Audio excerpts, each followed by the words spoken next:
안녕하세요. 김백중입니다. 시험 치신다고 수고들 많이 하셨고요. 제가 그 답안을 빨리 불러드리면서 틀린 지문 위주로 해가지고 설명을 간단하게만 드리도록 하겠습니다.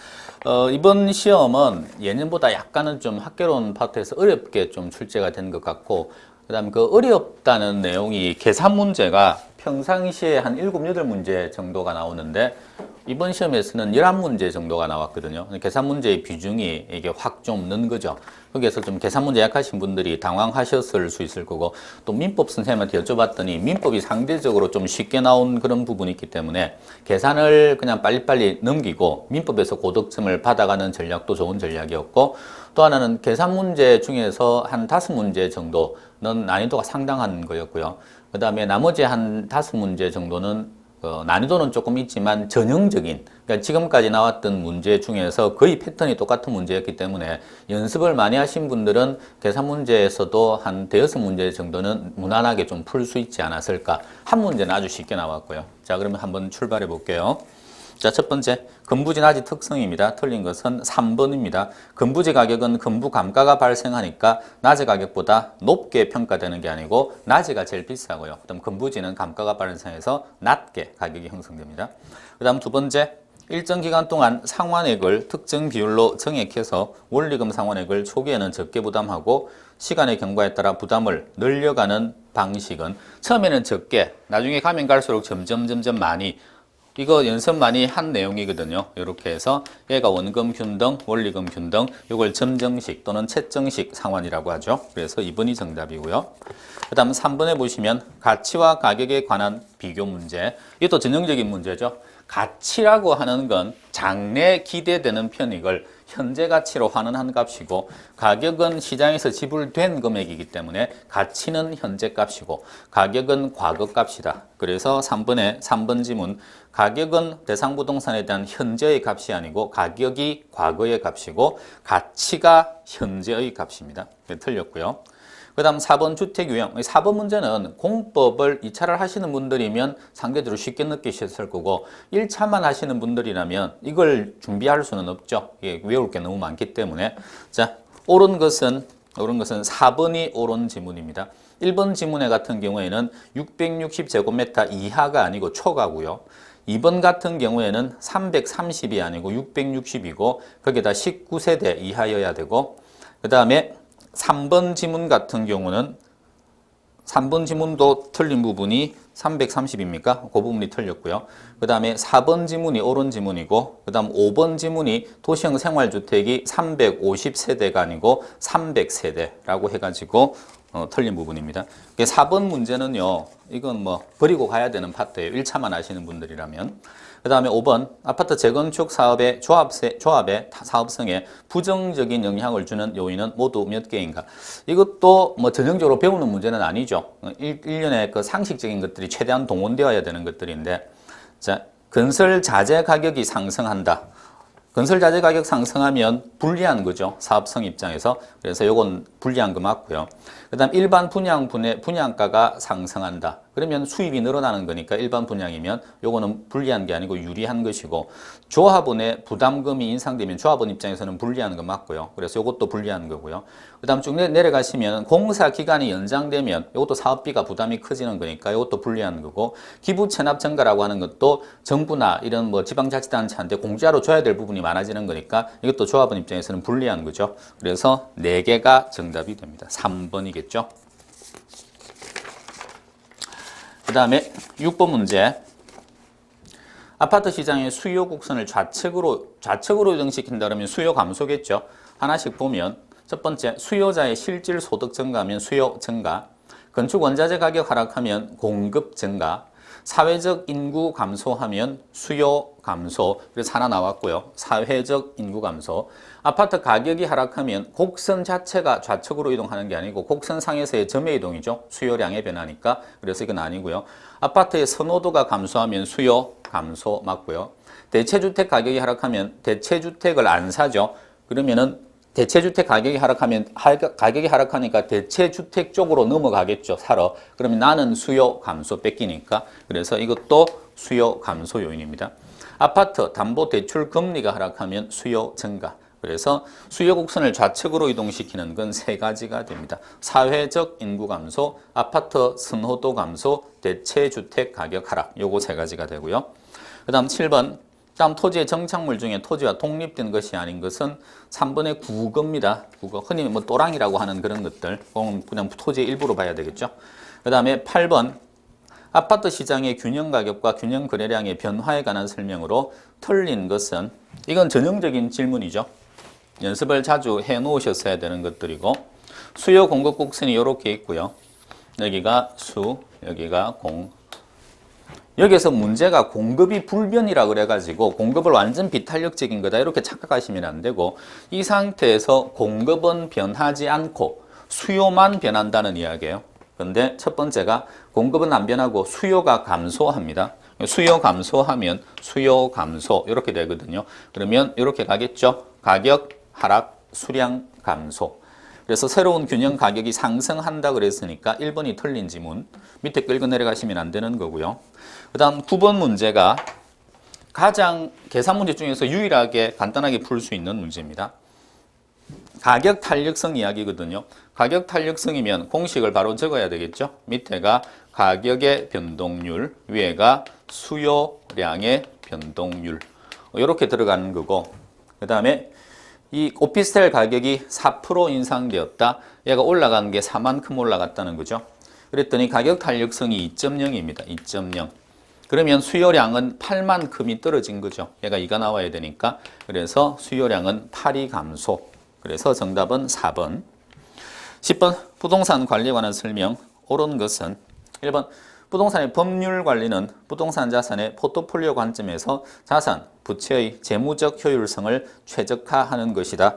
법률하고 자산, 부채의 재무적 효율성은 아니죠. 이건 경제적 관리로 보셔야 되고, 그 다음 두 번째, 부동산 관리에서 유지는 외부적인 관리 행위로 부동산의 외형이나 형태를 변화시킨다고 하면 유지라는 말이 안 나오겠죠. 그래서 이 형태는 유지하면서 양호한 상태를 계속 지속시키는 행위를 말하는 것이고, 3번이 오고요. 4번의 시설관리. 시설관리는 부동산 시설, 기술적 측면을 관리하는 것이기 때문에 시장 및 지역 경제 분석, 경쟁 요인 및 수요 분석 등이 주요 업무다. 이런 것들은 거시적인 분석 내용입니다. 시설 관리랑은 상관이 없고요. 굳이 하자면 자산 관리로 보셔야 되고, 자산 관리는 건물의 설비, 기계 운영 및 보수, 유지 관리 업무에 한한다. 이 자산 관리, 지금 읽은 요 내용이 시설 관리에 관련된 것들이죠.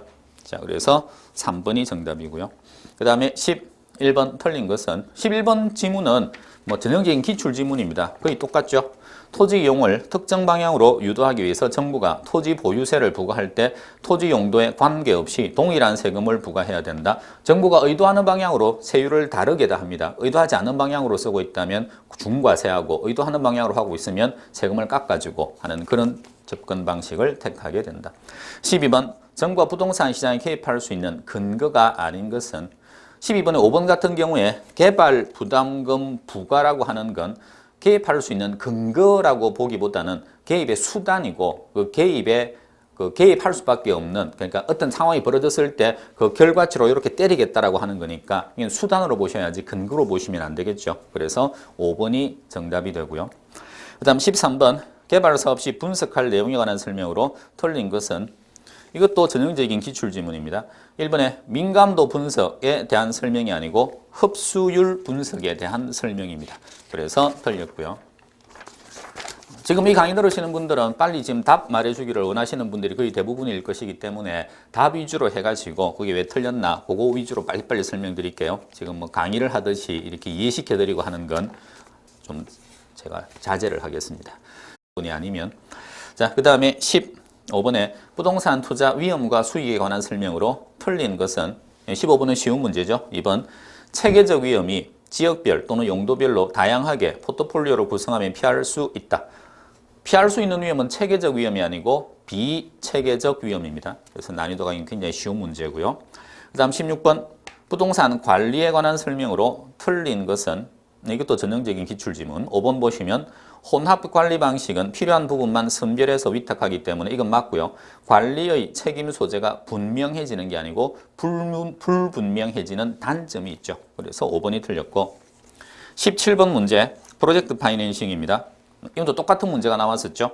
프로젝트 파이낸싱에서 부동산 개발 사업 시 금융기관이 위험을 줄이기 위해 취할 수 있는 조치가 아닌 것은 금융기관 입장에서는 시행사하고는 별개로 지금 사업을 진행하는데 시행사의 개발 이익을 먼저 줘버리면 위험이 굉장히 커지죠. 시행사가 가장 나중에 돈을 가져갈 수 있도록 그렇게 조치를 해놔야 되겠죠. 그래서 5번이 틀렸고요. 그 다음 18번 문제 같은 경우에는 이 계산 문제가 출제 비중은 높은 계산 문제고 누구든지 예측은 할 수 있는데 계산이 약하신 분들은 이 문제는 2번의 가중평균을 해야 되기 때문에 좀 힘든 문제입니다. 자, 어떻게 풉니까? 그러면 상가 오피스텔 아파트, 상가 오피스텔 아파트. 얘가 호황이고 불황일 때가 20%, 10% 이런 식으로 나오거든요. 그러면 20%, 10%에 대해서 가중 평균을 해야 되는 거죠. 확률이 호황이면 40%, 불황이면 60%라고 그랬으니까 얘의 예상 수익률이 어떻게 나옵니까? 예상이 그러면 상가 같은 경우에는 20%인 경우가 어떻게 나옵니까?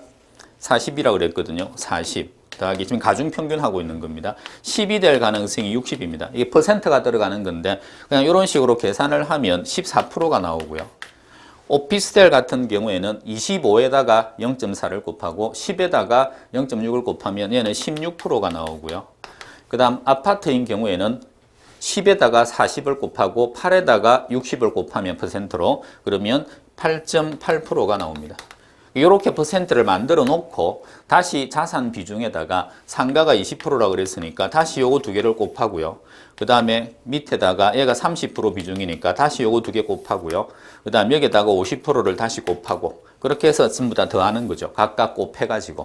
그렇게 계산하면 정답이 아마 12%가 나올 겁니다. 지금 체크가 안 돼 있는데 그렇게 해서 계산을 하시면 된다. 자, 그 다음에 19번이요.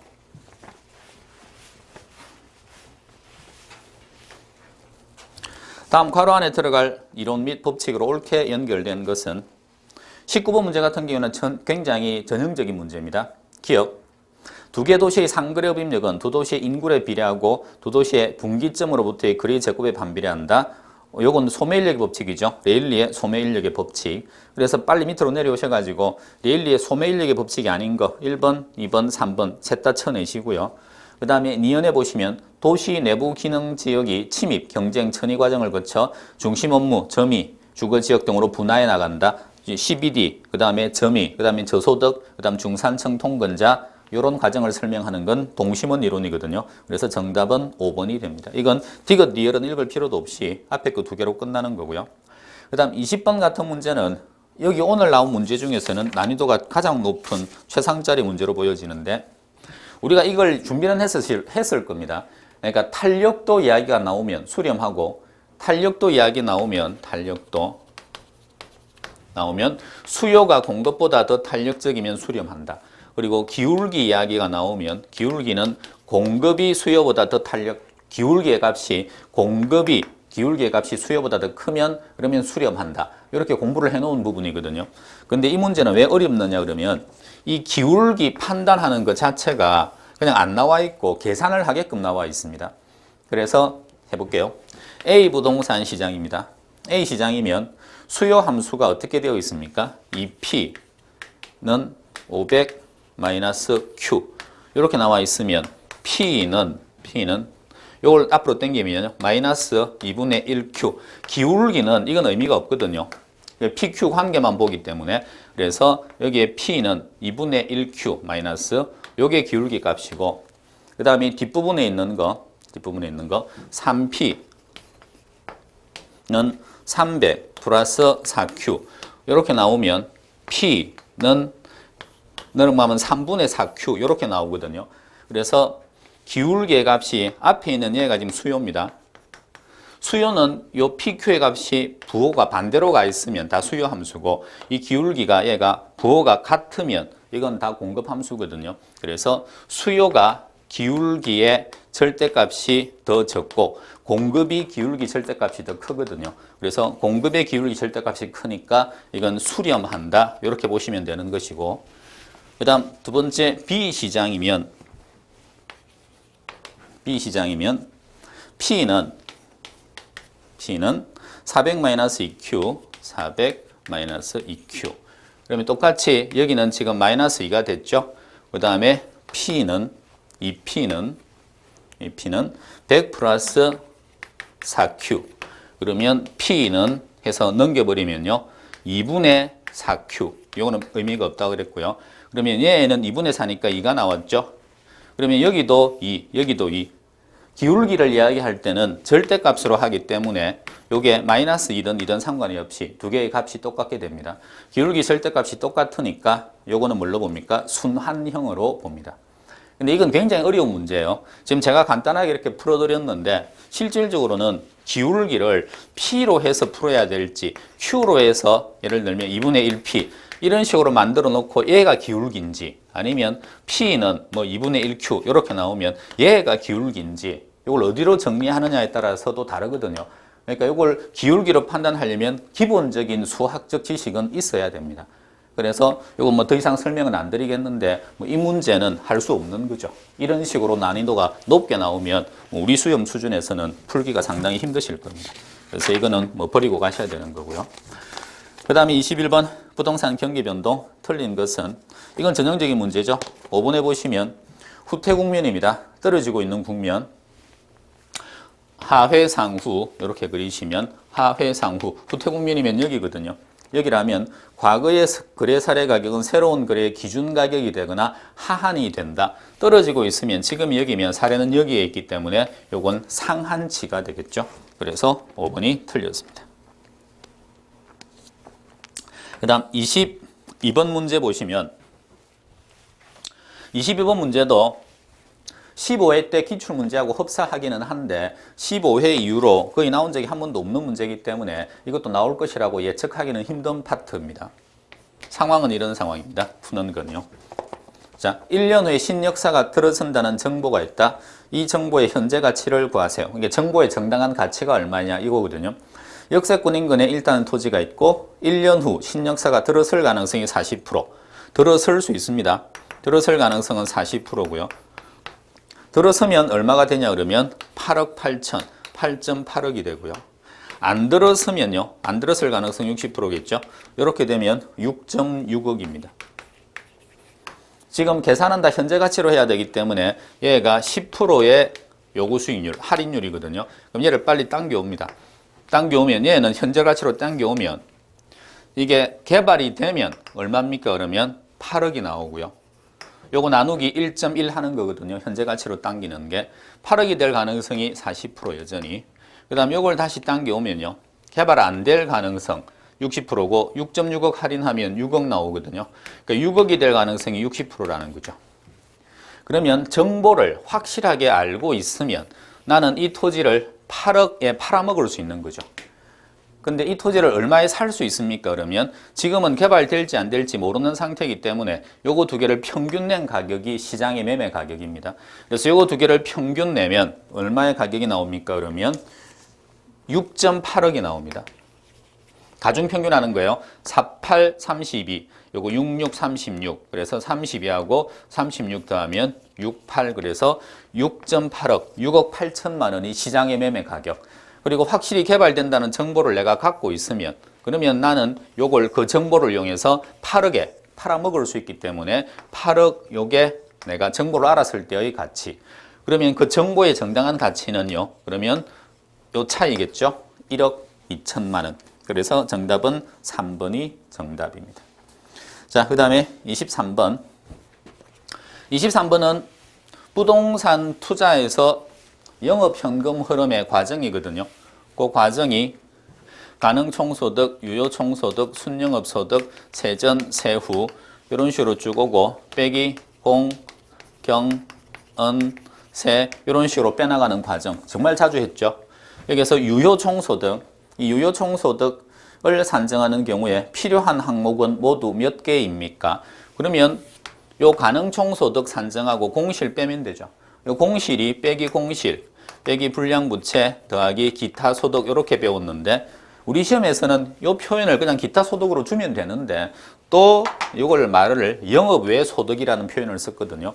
그래서 첫 번째 임대료 수입을 알아야 가능 총소득 알 수 있고 그 다음에 영업 외 수입이라고 있습니다. 그 영업 외 수입이 기타 수입 이걸 말한다고 보셔야죠. 이런 표현을 거의 잘 쓰지 않는데 부동산 학에서는 여기는 또 영업 외 수입 그러니까 이게 기타 수입이라는 게 머릿속에 얼른 확 들어오느냐, 이걸 알 수 있느냐, 거기에 따라 가지고 이건 쉬운 문제가 될 수도 있고 아주 어려운 문제가 될 수도 있고요.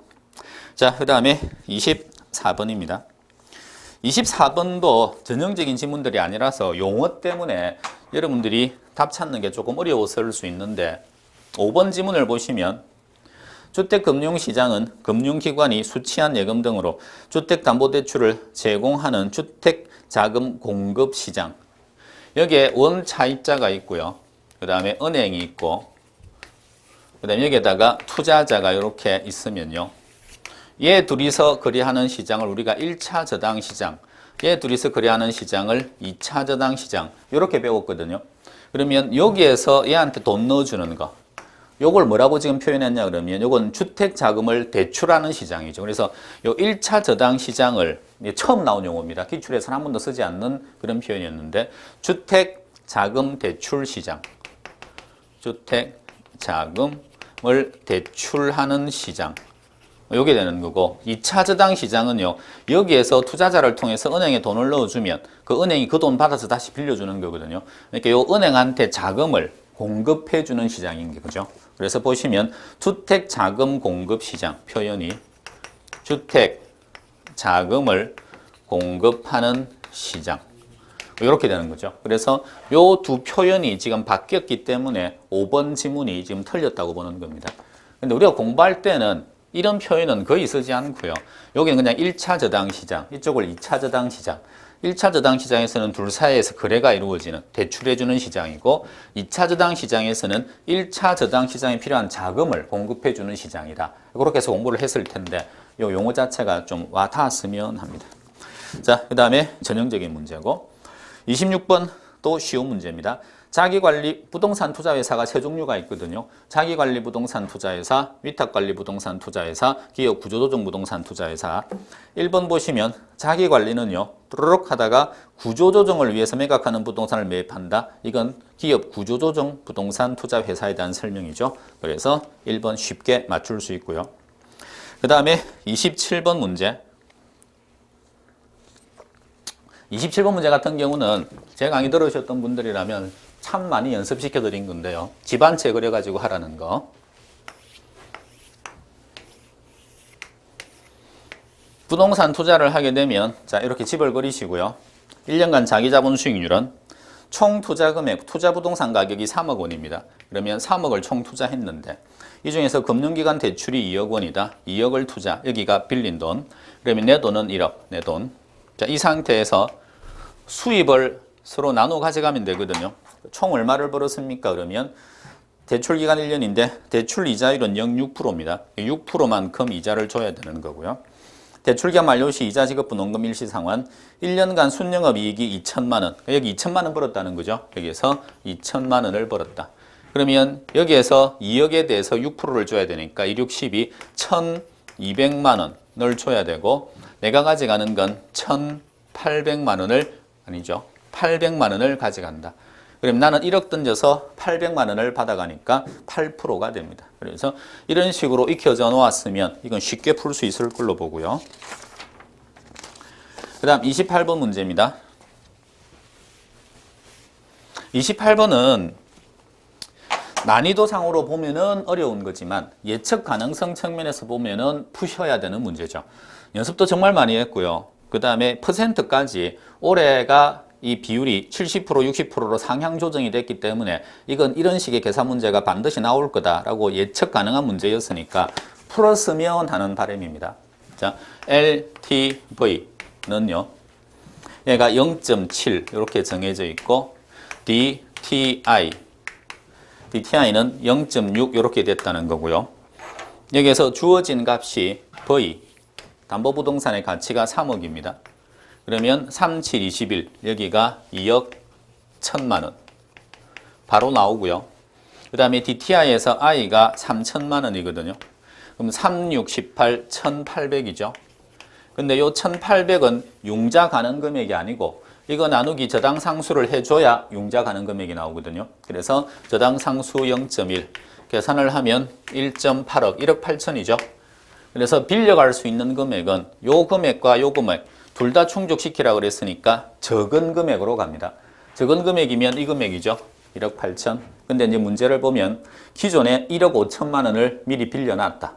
그러면 추가로 더 빌릴 수 있는 금액은 1억 5천을 빼면요. 3천만 원이 더 융자 가능한 금액입니다. 28번, 2번. 계산 문제 중에 이 문제도 전형적인 문제에 해당합니다. 그 다음에 29번 문제. 레일리 또는 허프의 확률 모형입니다. 계산을 해야죠. 인력 계산을 하거든요. 그래서 이렇게 나와 있고, 이렇게 나와 있고, 이렇게 나와 있으면 요 상점이 가져가는 힘의 크기, 거리의 제곱에 반비례하고 인구수에 비례한다 그랬으니까 면적이 5,000 나누기 거리가 10km거든요. 그래서 10의 제곱 이렇게 계산을 하면 얘가 힘이 50이 나옵니다. 그 다음에 여기는 이 거리가 지금 20이기 때문에 여기는 10이고요. 20의 제곱 분의 비할인점의 면적이 2만이 나오죠. 그러면 이걸 계산하면 얘도 50이 나옵니다. 그러면 여기에 있는 요 소비지에서 1이 50 끌려가고 1이 50 끌려가면 양쪽에서 당기는 힘의 크기가 똑같거든요.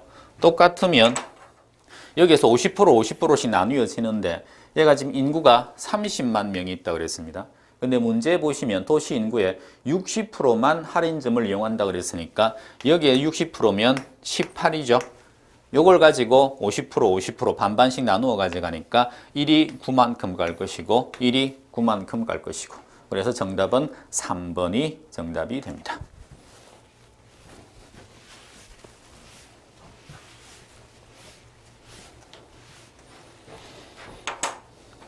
자, 30번 문제 역시 전형적인 계산 문제입니다.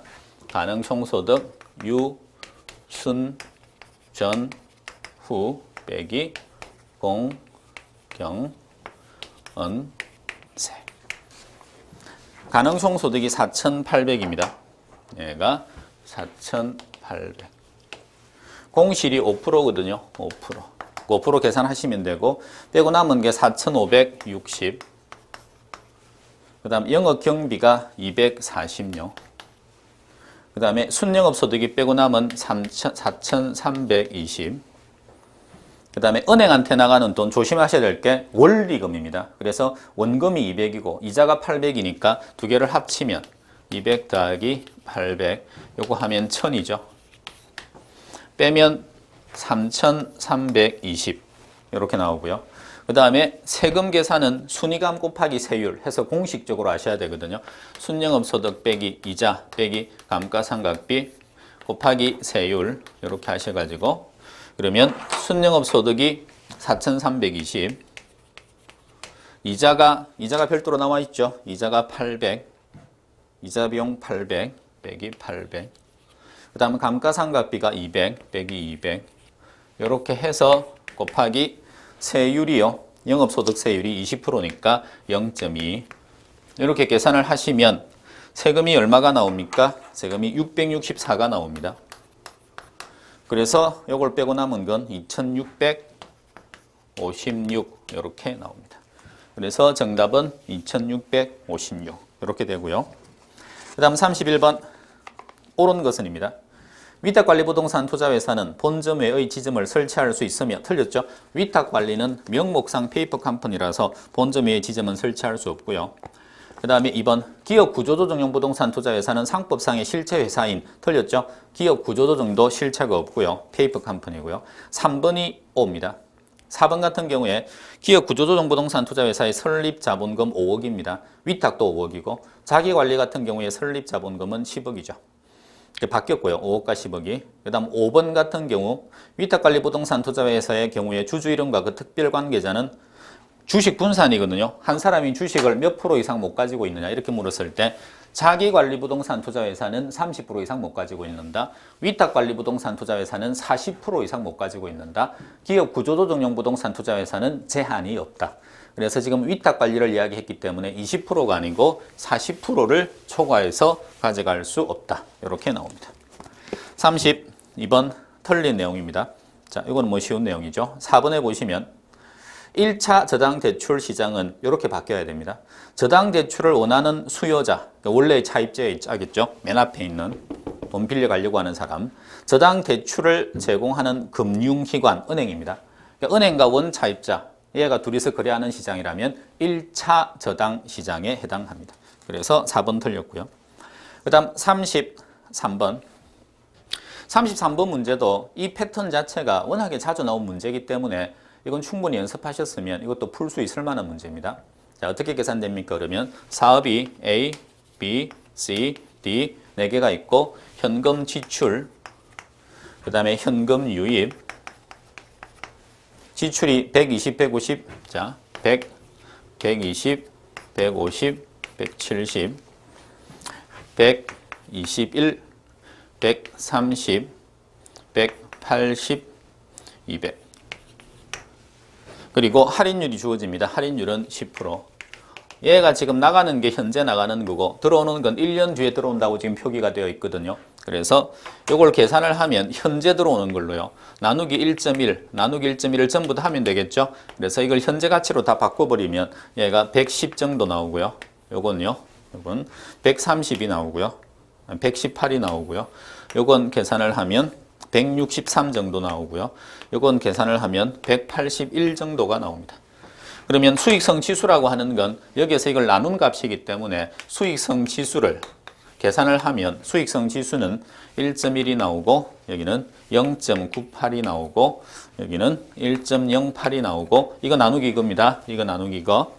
그 다음에 1.06이 나옵니다. 자, 그래서 나머지는 이제 계산을 쭉쭉 해보시면 다 맞고요. 4번 같은 경우는 어떡합니까? 그러면 D사업, 요거. D사업의 수익성 지수는 지금 1.06입니다. 그런데 C와 D사업에 투자를 같이 했다. 얘도 하고 얘도 한 거죠. 둘 다 했으면 어떻게 됩니까? 그러면 요 금액과 요 금액 가지고 비교해 보시면 돼요. 그러면 당겨 놓으면 이렇게 나오거든요. 이렇게. 그럼 수익성 지수 어떻게 계산하면 됩니까? 그러면 요거 두 개를 합친 투자 아니면 그러면 여기가 요거 나누기 요거 하면 된다 그랬으니까 163 더하기 181 얘가 두 개를 같이 투자했을 때 들어오는 돈이고 나가는 돈은 150과 170 요거 두 개가 나가는 돈이죠. 그래서 이렇게 해서 나누기를 하면 계산이 어떻게 나옵니까? 그러면 1.075 이렇게 나옵니다. 그래서 4번 지문에 보시면 D사업에만 투자하면 수익성 지수는 1.06이 나오고요. 두 개를 합쳐 CD 같이 하면 1.075가 나오거든요. 그래서 1.06이 1.075보다 더 크다고 했기 때문에 틀린 거죠. 요거 두 개를 같이 하는 경우에 수익성 지수는 어떻게 구하느냐? 요게 조금 어려울 수 있는데 나머지 3개 지문 그냥 단순하게 이거 묻는 거 요거는 충분히 푸실 수 있으셨을 거라고 봅니다. 34번 단독주택 가격 공시에 대한 설명으로 옳은 것은 올해 문제의 또 특징적인 문제가 하나가 이 부동산 가격 공시 제도에 관련해 가지고 3문제나 나왔습니다. 3문제가 나왔는데 너무 디테일하고 조금 지엽적인 것들이 나와가지고 센서를 총동원해서 푸셔야지 이걸 가지고 뭐 일일이 공부해가면서 하기는 힘들죠. 자,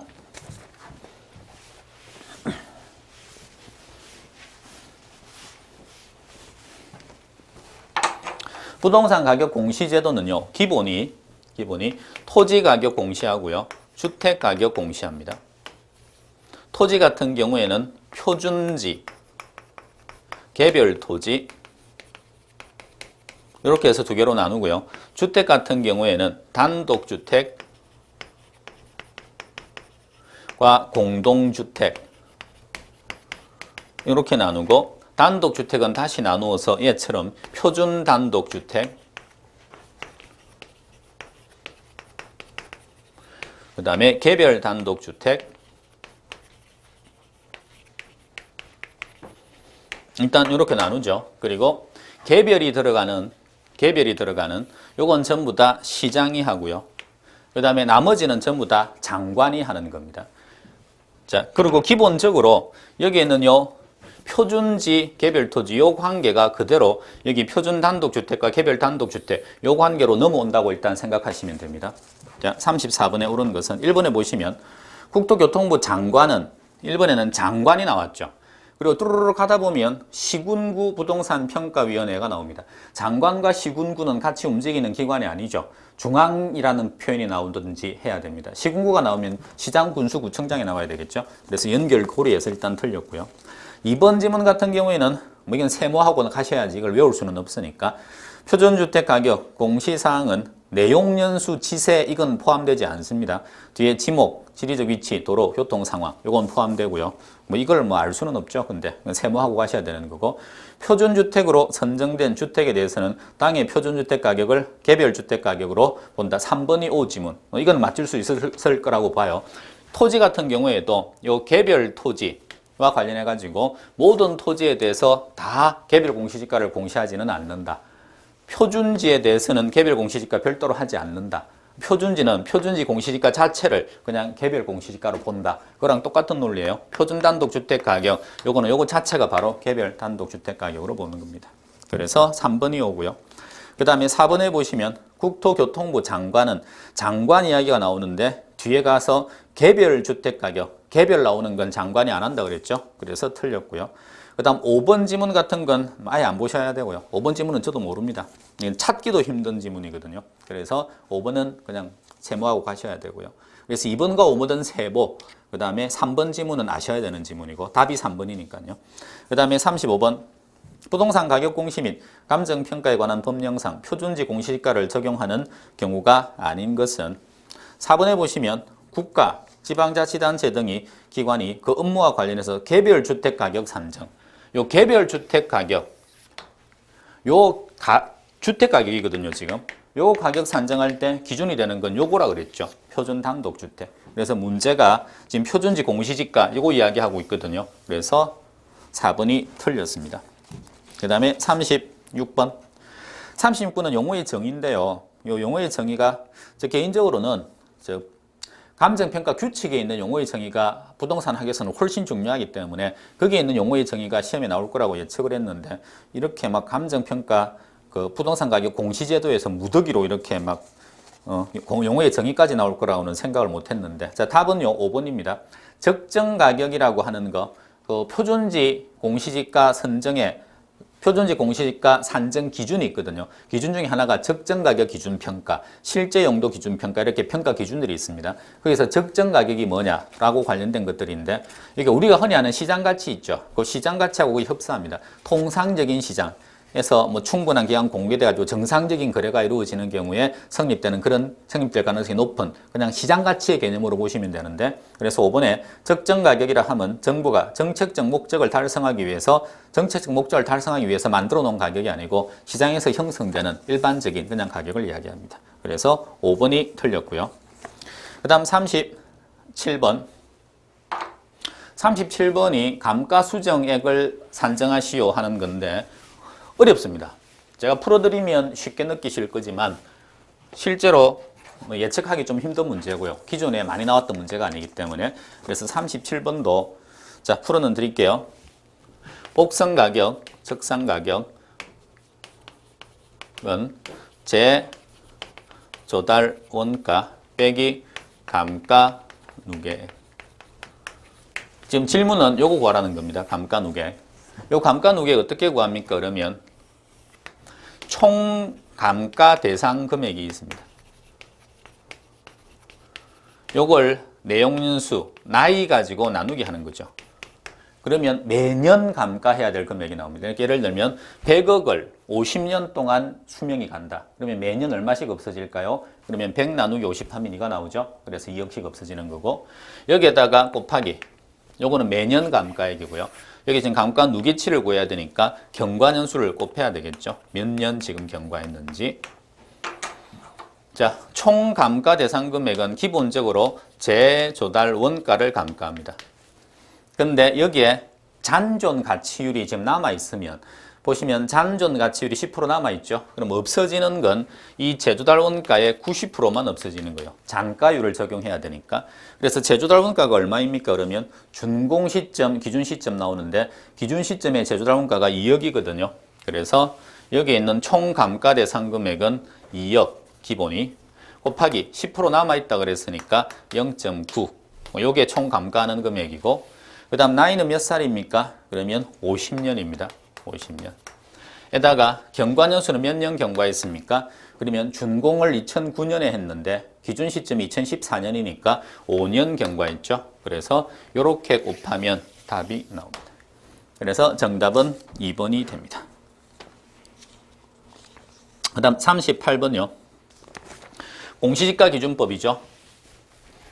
비교 방식에서 공시지가를 기준으로 해서 평가하는 게 공시지가 기준법에 해당하는 것이고, 공시지가 기준법은 제가 출제 비중이 높기 때문에 용어의 정의를 익혀놓으라고 한 그런 파트거든요. 그러면 얘는 공시지가, 표준지 공시지가에다가 곱하기. 얘 사정보정 합니까? 안 합니까? 사정보정 안 하죠. 왜? 공시지가 기준법에서는 공시지가에 사정이 개입되어 있지 않기 때문에 사정보정은 할 필요가 없다. 그 다음에 시점 수정은 해야 되고요. 시점 수정. 그 다음에 지역 요인 비교하고요. 개별 요인 비교하고 기타 보정할 게 있으면 보정해주고 이런 논리입니다. 그래서 기본적으로 38번에는 거기 박스 안에 있는 거 보시면 감가수정, 감가상각은 둘 다 들어가면 안 되죠.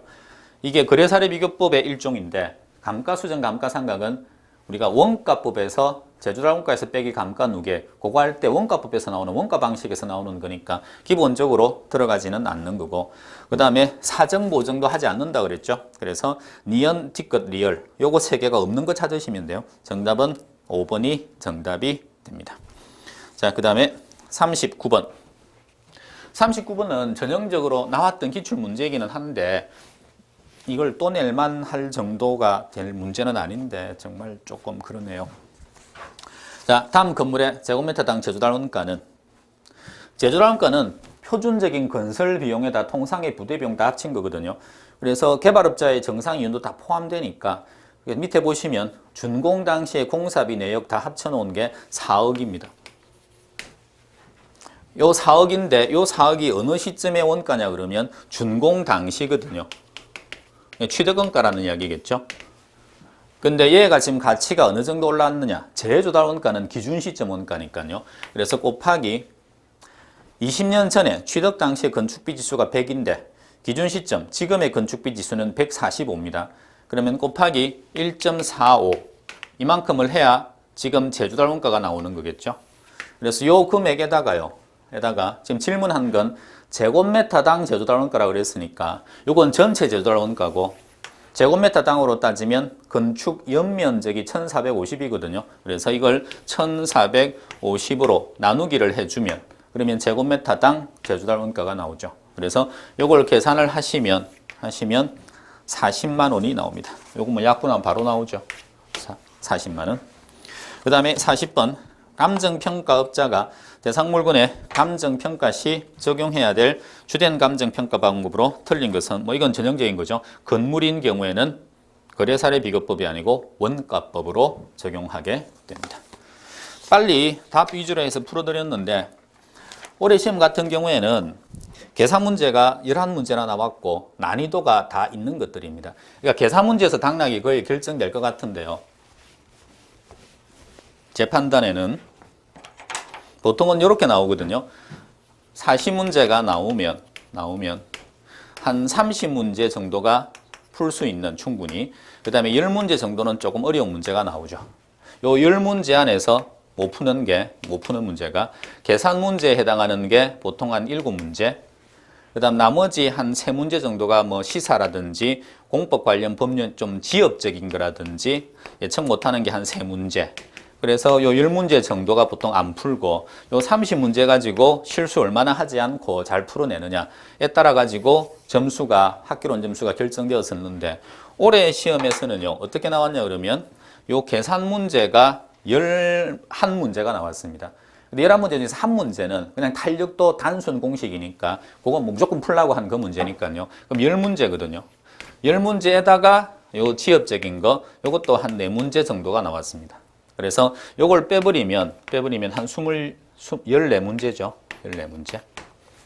그러면 남은 문제가 한 26문제 정도인데 요거 가지고 요거를 실수 없이 다 맞췄느냐? 안 그러면 고득점 나오시는 분들은 여기에 계산 문제 10문제 중에 한 5문제가요.